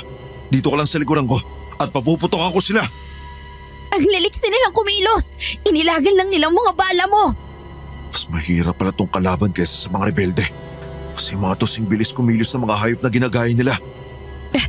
Teka lang, tingnan mo. Bigla silang tumigil sa pagsugod. Dahil nakita nila na paparating na mga taong baryo na nakarinig ng putok ng baril ko. Nang mapalingon ako sa likuran namin ni Sergeant Nestor ay nakita ko nga ang mga taong baryo na paparating sa pangunguna ni Kapitan Oliver. Armado rin na mga itak at sibat ang mga tao. Nang muli kong lingunin ang mga aswang ay nakita kong umatras na sila hanggang sa mawala sa makakapal na damuhan. Noon lang ako nakahinga ng maluwag. Pakiramdam ko ay mabubuwal ako. Mabuti na lamang at nakakapit ako sa balikat ni Sergeant Nestor. Kaagad din naman niya akong nasalo sa bewang ko kaya hindi ako tuluyang bumagsak.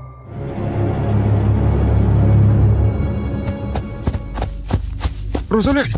Sargento! May narinig kami putok ng baril. Anong nangyari dito? Ibang klase yung mga aswang dito sa inyo, Kapitan Oliver. Kahit araw nagagawang sumalakay. Meron pang 5, Kapitan Oliver. Putol lang kamay nung isa. Sasalakay pa sana sila sa amin. Pero nang makita na paparating na kayo, ay umatras na sila doon sa makapal na damuhan na yon. Mga kasama, sa direksyon daw yun nagpunta ang mga aswang. Kalugarin ninyo ang damuhang yun. Baka nandiyan pa yan eh. Mas mabuti nang nakakasigurado tayo. Akala ko nung una, ordinaryong aso lang yung umaligid sa amin. Pero nang mataga ni Rosaline ang kamay ng isa, natiyak ko mga aswang sila. Sa palagay ko, kailangan mo nang umalis sa ating baryo, Rosaline. Natitiyak kong ang mga aswang na yon ay mga kaanak ni Aling Marites. Nagagalit sa iyo dahil sa ginawa mong pananakit sa kanya. Pero ipinagtanggol ko lang ang sarili ko at si Tio Romulo ng mga pagkakataong yun. Tsaka pinatay niya ang itay ko. Katwiran lang nila kanilang pinakikinggan. Hindi sila titigil hanggat hindi ka pa nila napapatay, Rosaline. Kapitan Oliver, sa palagay ko, ang buong baryo na ang target nila. Hindi lang si Rosaline. Kasi bago pa ako dumating rito, meron na silang napatay at nabiktima, hindi ba? Oo nga, Kapitan Oliver. Si Elma ay pinagtangkaan din nila. Kaya lang ay natulungan natin. Kaya alam ko na kahit umalis ako dito, ay hindi pa rin matatahimik ang baryong to. Patuloy pa rin gagala dito ang mga aswang. Kami mga sundalo, kapag may mga nangyayaring patayan na kagagawa ng mga rebelde, sinusuyod namin ang isang lugar na posibleng pinamumugaran nila. Ganon din ang gawin natin sa lugar na ito. Suyurin natin ang buong baryo para malaman natin kung nasan ang lungga nila. Tama si Sergeant Nestor. Kapag nalaman natin ang kuta nila at napatay silang lahat, magkakaroon na tayo ng katahimikan. Tama. O sige. Mga kasama, magdala kayo ng mga armas. Maliban sa itak at sibat ay magdala rin kayo ng mga pailaw kagaya ng flashlight, asin, at lalo na yung bawang na pwede natin ipaglaban sa kanila, ha? Kapitan Oliver, magkita tayo sa plaza pagkatapos ng 1 oras. Maghahanda lang din kami ni Rosaline ng mga armas na kakailanganin natin dalhin. Sasamantalayin natin tirik pa ang araw para makakilos tayo na maayos. Kalugarin na natin ang buong baryo. Nang makaalis na sina Kapitan Oliver, kaagad kaming pumasok sa loob ng bahay. Hindi na muna namin inasikaso ang mga nabasag na mga gamit. Kinuha ni Sergeant Nestor ang malaking baul sa ilalim ng papag ni Itay at binuksan yun. Inilabas doon ang lahat ng mga armas pati ang bandolier na ginagamit ni Kuya Arthur, kung saan doon nakalagay ang lahat ng magasin ng carbine. Doon din nakasabit ang 2 granada. Kinuha din niya ang kalibre 45 at nilagyan ng magasin matapos ay iniabot niya sa akin. Marunong ka bang gumamit ito? Oo, nung nandito pa si Kuya Arthur at nasa bakasyon siya, madalas kami nagpa-practice bumaril sa ilog. Pero yung kalibre 38 ang gamit ko. Mas madali kasi para sa akin pag yun ang gagamitin eh. Nasa na yung baril na yun? Nandun sa kwarto ko, sa ilalim ng mga damit ko. Sandali lang at kukunin ko.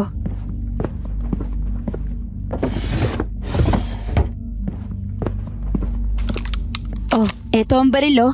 Tingnan mo. Marami pa bang bala yan? Oo, mga 10 pa yung reserba, tapos puno na ng bala ang mga butas ng revolver niya. Mabuti kung ganun. Dali mo yan. Tago mo sa katawan mo. Mas maganda sa bandang likuran. Gamitin mo lang kung kailangan ha. 2 naman yung itak na nandito. Tigisa tayo. Penditado naman yata yung mga ito, hindi ba? Oo, lahat yan ay napabindisyon na ni Itay. Lahat na masasamang nilalang na tamaan yan ay siguradong masusugatan. At kung malalang tama, ay tsak na mamamatay. Mabuti. Basta huwag kang lalayo sa akin ha. At kung sakali na may mangyaring hindi maganda, tandaan mo lang, Rosaline. Mahal kita. Ako? Mahal mo? Pambihira ka naman. 1 linggo pa lang yata tayo magkasama, minahal mo na ako kaagad. 1 linggo pa nga lang tayo nagkita ng personal.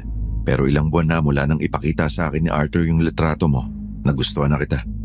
Pinapangarap ko na makilala at makasama ka. Plano nga namin ng kuya mo na i-date kapag uwi namin galing Gulfo. Kaya lang, ako na lang inakauwi. Ganun ba? Nakakabigla naman ang pagtatapat mo ng pag-ibig kung kailan na nasa ganito tayong sitwasyon. Marami na akong pinagdaan ng laban. Pero sa totoo lang, ngayon lang ako nakaramdam ng kaba. Siguro dahil kakaiba yung kalaban natin ngayon. Hindi sila ordinaryong tao. Basta, kung gusto mong panindigan ang pangako mo kay Kuya Arthur, gawin mo ang lahat para matupad yun. Sige, gagawin ko yan. Pero pangako mo sa akin na kapag natapos na ang problemang to, sasama ka na sa akin at pakakasalan ako, ha? Ha? Ano? Oh, bakit ganun? Syempre, matutupad ko yung pangako ko na aalagaan kita at hindi pababayaan kung magiging asawa kita. Hindi ako kumibo, pero lihim akong natutuwa dahil sa totoo lang ay nahuhulog na rin ang kalooban ko kay Sergeant Nestor. Hindi ko lang ipinapahalata kasi nga ay kailan lang naman kami nagkakilala. Pero ngayong alam ko na ang talagang damdamin niya sa akin kung matapos na ang problemang ito ay sasama na ako sa kanya kagaya ng gusto niyang mangyari. At makalipas nga ang seryoso naming pag-uusap ay nagsuot na ako ng jacket na korduroy at pantalong maong. Isinukbit ko sa bandang likuran ng aking bewang ang baril at ang mga reserbang bala ay inilagay ko sa aking bulsa. Si Sergeant Nestor naman ay isinuot na ang bandolier. Nakahanda na rin siya. Tayo na. Nakabalik na sila, Kapitan Oliver. Nandiyan na sila sa labas ng bahay. Sige, nakahanda na rin ako. Tayo na, Sargento. Pwede na natin simulan ang plano natin habang may araw pa. Kapitan Oliver, ayon sa kwento ni Rosaline, may mga bahay na iniwan na ng mga taga rito para lumipat sa ibang lugar, tama ba? Sinubukan nyo na bang pasukin yung mga bahay na yun? Hindi pa. Baka kasi malaman ng may-ari ang gagawin namin eh. Baka magreklamo ang mga yon. Kapitan Del Barrio kayo. Kailangan nyong gawin yon para sa kaligtasan ng inyong nasasakupan. Tignan nyo nga yung nangyari kay Aling Marites. Kapitbahay nyo lang, pero hindi nyo alam na isa palang aswang. Tama si Sergeant Nestor, Kapitan Oliver. Baka nga ang mga inabandon ng bahay ay lihim ng pinagtataguan ng mga aswang nang hindi natin nalalaman. Kaya madali para sa kanila ang gumala at sumalakay dito sa atin. Kagaya na lang ng mga aswang na sumalakay sa amin kahit tirik ang araw. Sige, yun ang gagawin natin. Unahin na natin ang 2 abandonadong bahay sa bukana ng baryo. Ilang buwan na mula nang iniwan yun ng may-ari. Doon tayo! Tayo na! Sumunod naman ang lahat kay Kapitan Oliver. Una naming pinuntahan ang 2 bahay na abandonado sa bukana ng aming baryo. Pagpasok pa lang namin sa bakuran ay kaagad na napansin ng matalas na mga mata ni Sergeant Nestor ang paggalaw ng bintana ng bahay. Bahagya kasi iyong bumukas at nang mapatingin kami roon ay biglang sumara. Mukhang hindi tayo nagkamali, Kapitan Oliver. May mga tao nga sa bahay na ito. Kailangan na nating puwersang pasukin to. Sige, kung yun ang dapat natin gawin. Mga kasama, paligiran natin ang bahay! Tatyakan ninyo ang pinto! Yun talagang gagawin ko, Kapitan. Humanda kayong lahat. Baka nandito na ang mga aswang na hinahanap natin. Sige, pasukin na natin. Teka. Parang wala namang tao dito sa reto. Tahimik na, tahimik. Talaga bang may nakita kang bukas na bintana? Oo, Kapitan. Hindi yun magagawa ng hangin lang. Saka walang hangin, oh. Alam ko may nagbukas at nagsara nun. Doon sa kwarto ni Store. Baka nandun sila. Alerto kayo. Bigla pa namang sumasalakay ang mga aswang. Dito ka lang sa likuran ko, Rosalina. Papasukin ko ang kwarto. Pagpasok nga ni Sergeant Nestor sa loob ng kwarto ay biglang tumalon sa harapan niya ang pusa kaya sa gulat niya ay napaputokan niya yun. Hindi naman tinamaan ang pusa kaya tumakbo na palabas ng bahay. Napatingin sa akin si Sergeant Nestor. Sinenyasan niya akong buksan ng malaking aparador na naroon habang nakatuon ng kanyang baril. Kaya marahan akong lumapit sa aparador at binuksan ko yon. Muli kaming nagulat nang mula roon ay tumumba ang isang taong patay na. May kagat ng aswang sa leeg.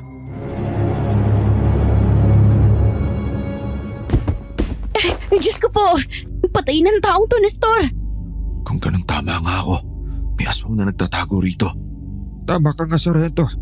Ang mga abandonadong bahay ang ginagawa nilang taguan. Pero nasaan ang mga aswang? Pwedeng hindi pa siya umuwi at pwede rin namang nandito pa rin siya sa loob ng bahay.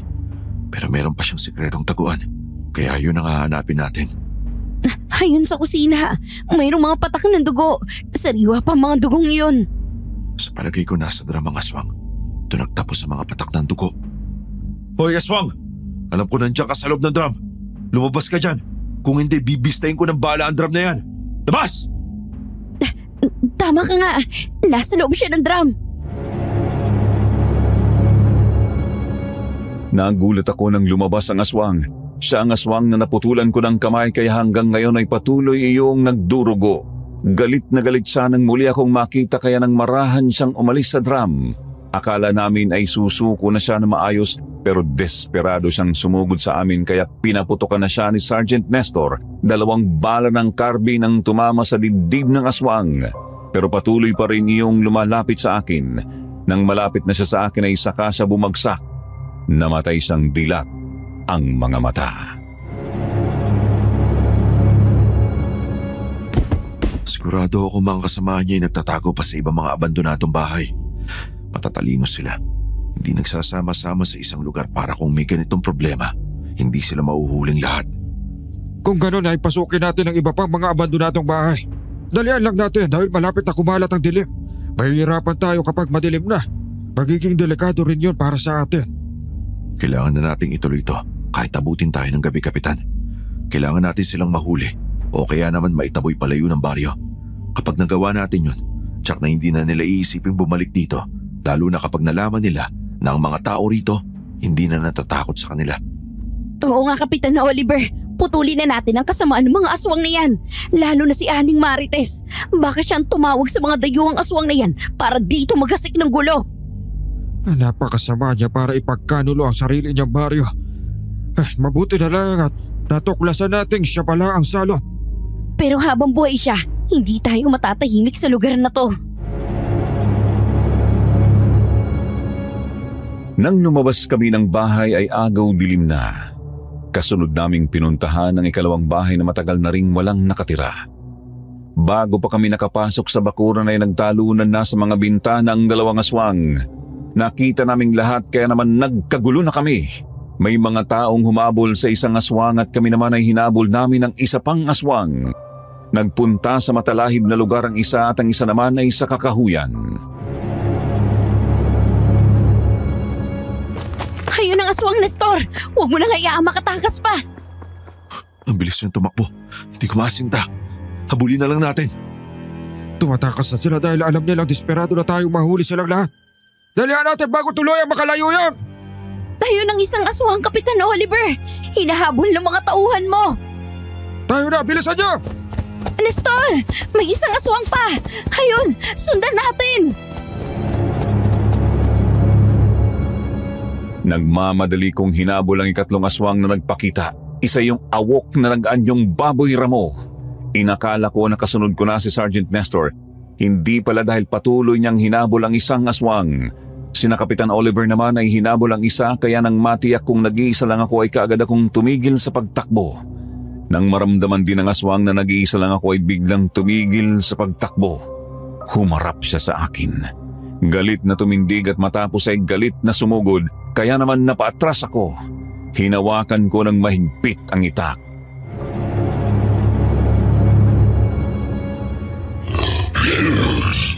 Sige, sumugod ka. Hindi ako natatakot sa'yo. Benditadong itak na hawak ko. Halika, lumapit ka sa akin. Tikman mo ang talim ng aking itak. Hindi ko siya tinamaan. Iniwasan lang yung pag-atake ko. Rosaline! Hindi mo kakayanin ang aswang na yan! Tumakas ka na! Reden, nandito ka rin? Oo, nandito ako para tulungan ka! Tumakbo ka na! Huwag ka na mag-aksaya ng panahon! Susugurin ka na niya, mamamatay ka kapag nakagat ka niya! Ano pang iniintay mo? Halika na! Sige, nandyan na ako. Dalian mo! Bilisan mo! Nang makalapit nga ako kay Reden ay hinawakan niya ako sa kamay at tumakbo kami ng mabilis. Patuloy naman kaming hinabol ng aswang. Wala nang lingon-lingon, sumunod na lang ako kung saan ako hatakin ni Reden. Parang wala na akong panahon para mag-isip pa. Ang mahalaga sa akin makaligtas sa pagkakataong yun. Matakasan ng aswang na humahabol sa amin. Hanggang sa makarating kami sa likuran ng malaking puno ng mangga.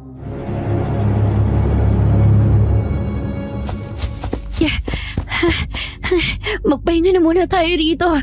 Pagod na ako. O sige, magpahinga na muna tayo. Paano ka nga pala nakarating dito? Paano mo nalaman na nandun ako? Diba, naghahanap nga ako ng bahay na mabibili. Meron ako nakuha, yung nandun sa dulo ng baryo. Sa akin na yung bahay na yun eh. Ganun ba? Maraming salamat Iniligtas mo ako sa aswang na yun. Huwag ka na magpasalamat. Ginawa ko lang talaga yun kasi yun ang utos sa akin. Anong ibig mong sabihin? Sino ang nagutos sa'yo? Yung tiyahin ko. Gusto niya kunin kita ng buhay. Reden, ayun na ang aswang. Papalapit sa atin. Huwag ka matakot. Kasama ko yan. Ha? Kasama mo sila?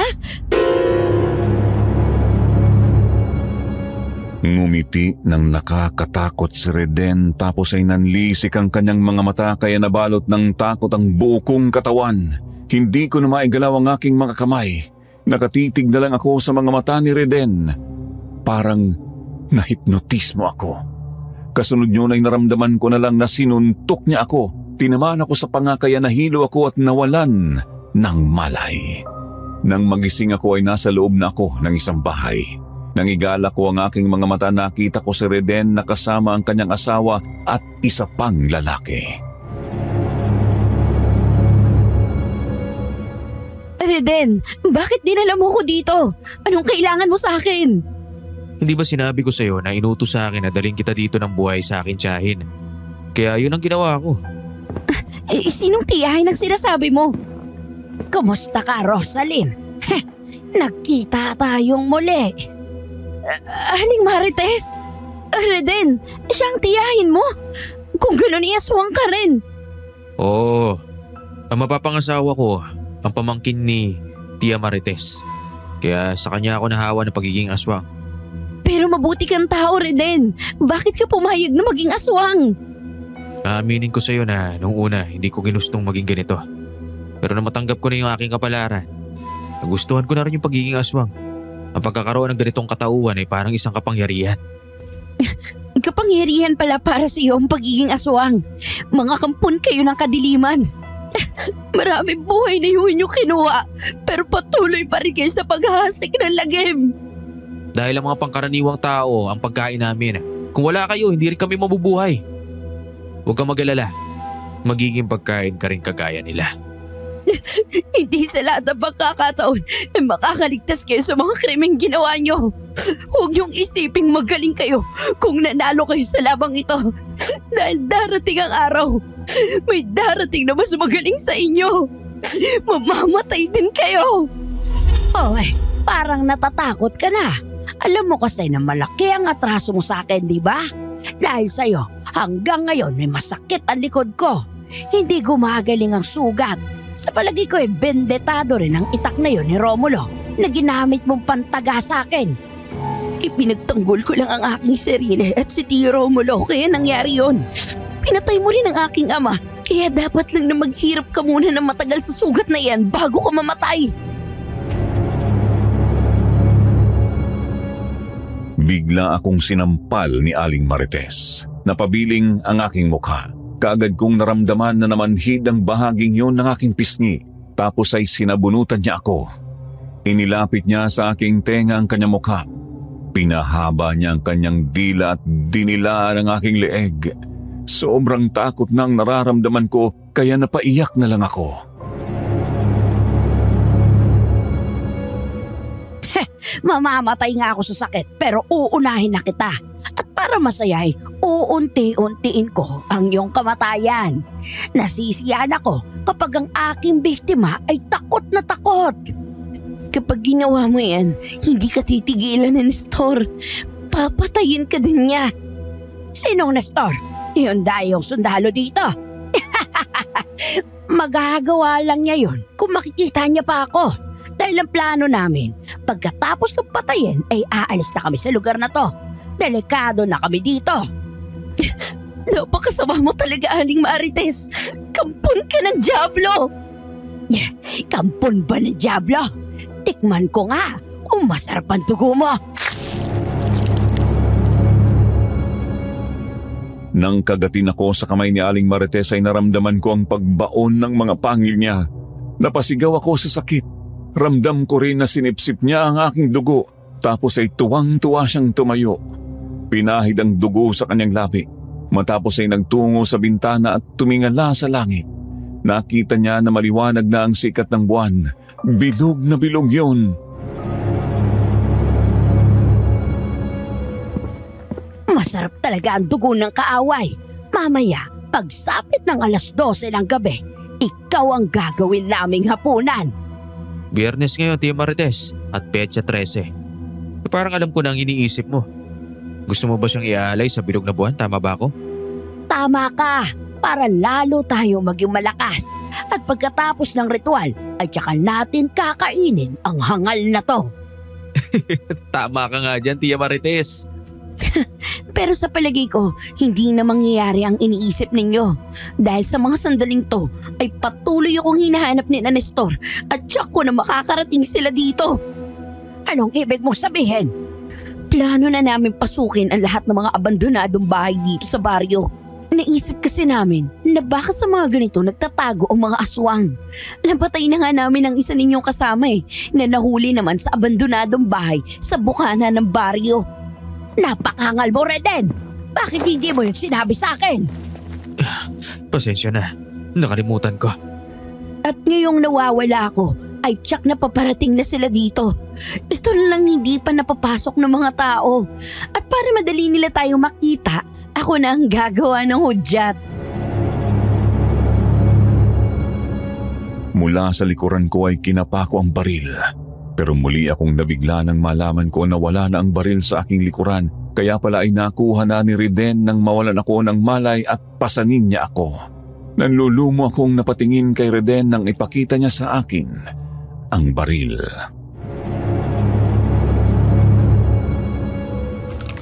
Ito bang sinasabi mong gagawin mong paghuhudyat? Oh, sa'yo na! Inalisan ko na yan ng bahala nang makuha ko sa bewang mo. Ayan na yung baril mong walang silbi. Ang yabang mo, Rosaline. Ano ka na ngayon? Reden, magbantay kayo mabuti at baka may umaaligid na sa lugar na to. Salamat at binalik mo sa akin ang baril ko, Reden. Naging pabaya ka rin eh. Gusto ko lang na malaman mo na meron pa akong mga reserbang bala sa aking bulsa. Nagulat sina Reden at Aling Marites nang damputin ko ang baril at kaagad na malagyan ng 3 bala. Kaagad kong ikinasa at pinaputok. Tinamaan ko ang kasama nilang aswang. Sina Aling Marites naman at Reden ay kaagad na nagtago. Tumakbo ako sa likuran ng cabinet. Binuno ko na ng bala ang bawat butas ng kalibre 38. Tapos ay muli akong nagpaputok. Walang nagawa sina Aling Marites kung hindi ang magtago. Sa bilis ng kilos nila, hindi ko sila tinamaan. Pero hindi na yun ang mahalaga sa akin. Ang gusto ko lang ay makagawa ng ingay na maaaring makarinig sa mga naghahanap sa akin. Nang makita ko ang gasera, kinuha ko ito at ibinato sa loob ng bahay. Nagsimulang umapoy ang kurtina ng bahay. Hangal ka talaga, Rosaline! Umanda ka sa akin! Papatayin kita! Sige, lumapit ka. Pasukin mo ako dito para pare-pareho tayo malitsyon sa apoy. Lapit na hangal na aswang. Salubungin mo bala ko! Kumilos ka, Reden! Habulin mo ang babaeng yon!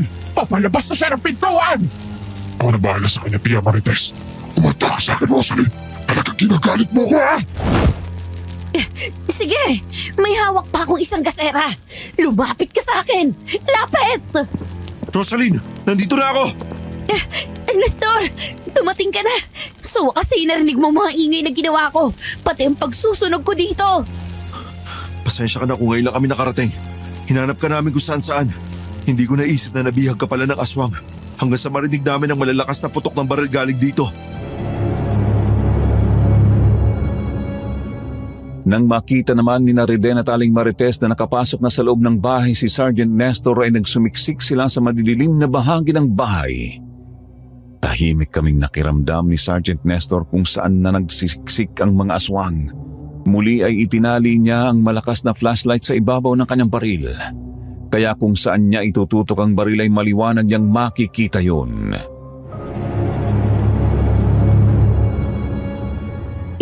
Wala na akong bala. Eto 45. Ikaw nang gumamit niyan. Basta huwag ka nang aalis sa likuran ko, ha? Oo, dito lang ako sa likod mo. Aling Marites, bakit parang natatakot ka na magpakita? Kaninang tapang-tapang mo ah. Sa akala mo ba ay makakaligtas ka pa dito? Hindi na. Sumilip ka sa paligid mo. Napapaligiran na ng mga taong baryo ang lugar na to. Dumating na ang katapusan niyo, Aling Marites. Pagbabayaran niyo ang lahat ng buhay na inutang niyo sa mga taga rito. Nang buksan nga ni Sergeant Nestor ang flashlight sa ibabaw ng kanyang baril at itinutok sa kusina ay nakitang naroon sa likuran ng lamesa si Aling Marites kaya kaagad na pinaputukan pero nakailag yun at nakatakbo sa hagdanan. Sina Reden naman ay nasa likuran ng malaking cabinet. Pinaputukan din ni Sergeant Nestor. Hindi rin tinamaan dahil sa maliksing kumilos ang mga ito. Tumakbo sa isang kwarto. Nang pumasok sa loob si Kapitan Oliver ay nagdesisyon kami na tugisin naming dalawa sa ikalawang palapag ng bahay si Aling Marites at si Sergeant Nestor naman ang sumunod kina Reden. Magkasunod kami ni Kapitan Oliver nang umakyat sa hagdanan.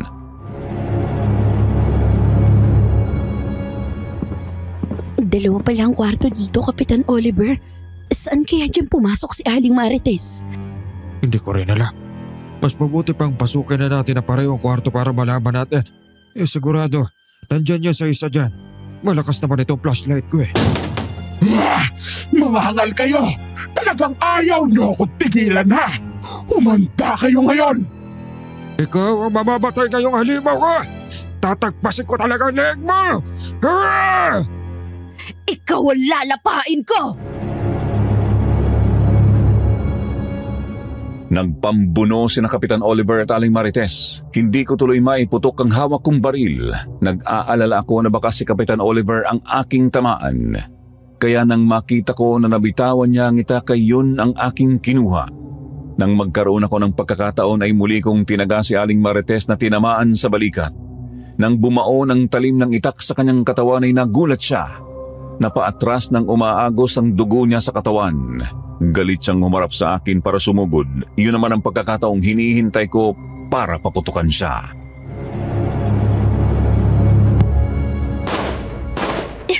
Para ito sa itay ko at sa mga tao naging biktima mo, Aling Marites!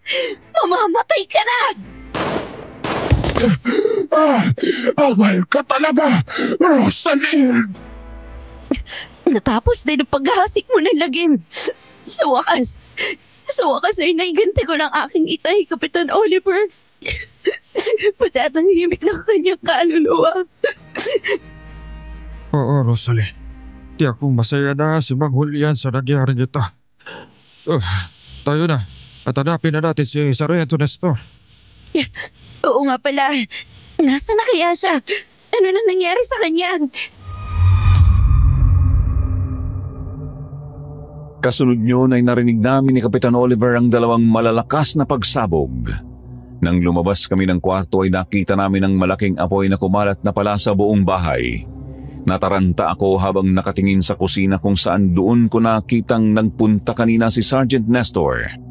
Sa kapal ng usok, hindi ko na siya makita pa.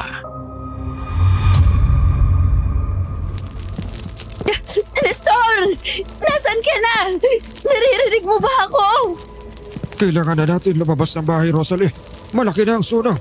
Kapag hindi pa tayo lumabas ngayon ay baka makulong tayo at mamatay dito sa apoy. Pero Kapitan Oliver, wala pa si Nestor. Baka nandyan pa siya sa loob. Masyado na malaki ang apoy. Nasusunog na ang buong bahay. Baka nauna na siya lumabas sa atin. Tayo na. Baka nag-aalala na siya sa labas. Sige po, Kapitan Oliver. Nang makita namin na babagsak na ang nagliliyab na kisame ay kagad kaming tumakbo palabas ng bahay. Eksaktong nakalabas kami ay nagkaroon pa ng malalakas na pagsabog na lalong nagpalakas sa apoy sa buong bahay.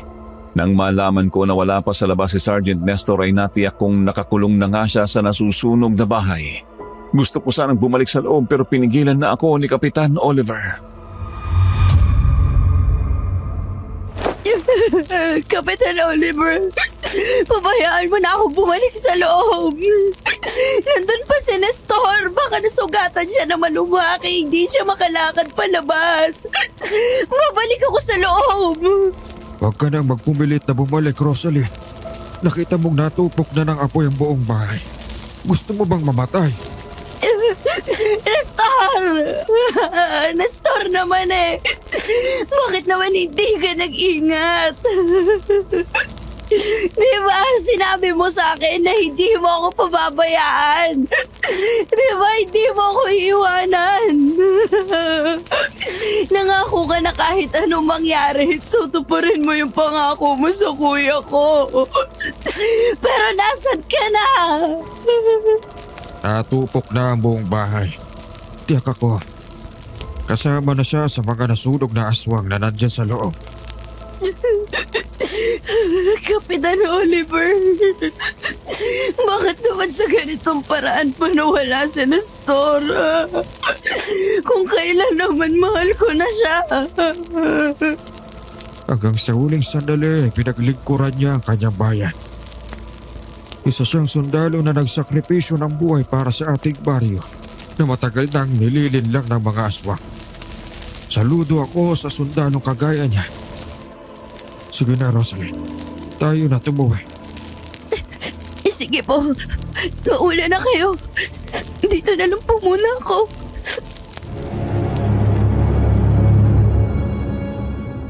Nang mag-alisan na ang mga tao ay nanatili pa rin ako sa harapan ng natutupok na bahay. Hanggang sa sumikat ang araw, tupok na ang bahay. Muli akong napaluha habang pinagmamasdan ang paligid ng lugar. Makalipas ang mahabang oras ay umalis na ako roon at umuwi sa aking bahay. Kaagad akong pumasok sa loob ng aking kwarto at padapa akong bumagsak. Umiyak akong muli doon habang paulit-ulit na binabanggit ang pangalan ni Sergeant Nestor. Hanggang sa makatulog ako dahil sa matinding pagod at buyat. Mahimbing ang naging tulog ko. Mabilis na palang lumipas ang maghapon at gabi na ulit.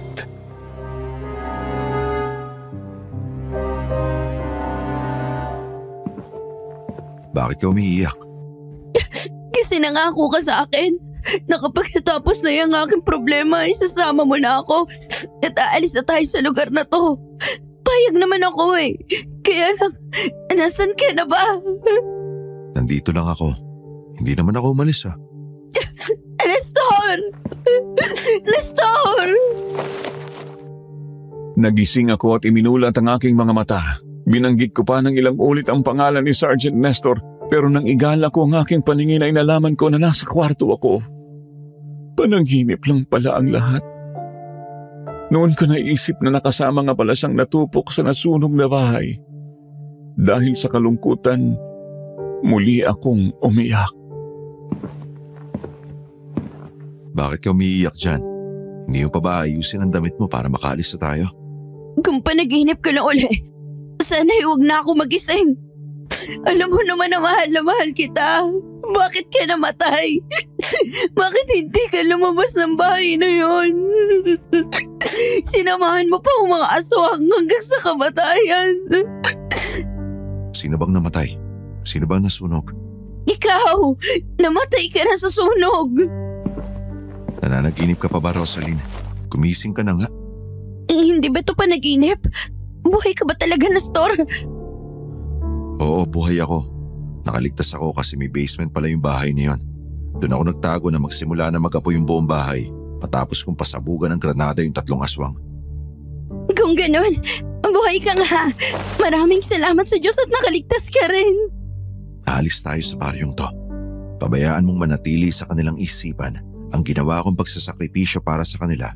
Para sa susunod na may gumala pang aswang dito, makakaya nilang harapin dahil tutularan nila ako.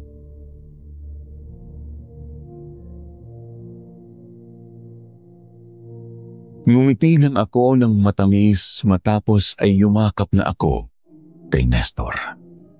Nang gabi ring yon, umalis na kami sa lugar na yon.